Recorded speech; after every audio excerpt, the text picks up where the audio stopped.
বন্ধুরা আসেন সবাই মিলে বেল্লি বাজা খাই। এগুলো আমাদের অঞ্চলে আমাদের ফেনী ডিস্ট্রিক্টে এই ডাউলগুলা বেশি করা হয়।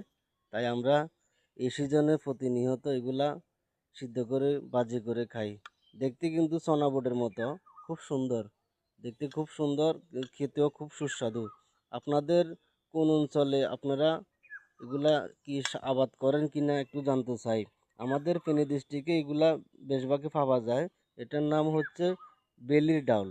বেলির ডাউল তো এগুলা যখন একটু কাঁচা থাকে, কাঁচা অবস্থায় আমরা প্রসেসিং করে সিদ্ধ করে এটা বাজি করি। যেমন চনা বুট, চনা বুটের মতো বাজি করে প্রসেসিং করে খাওয়া যায় ওই সিস্টেমে ওই বুটগুলা। তো এগুলা খেতে কিন্তু এমনি খুব সুস্বাদু, চনা বুটের মতো লাগে, কিন্তু আসলে এগুলা চনা বুট না, এগুলো একটা ডাউল, বেলির ডাউল। কথা বুঝছেন?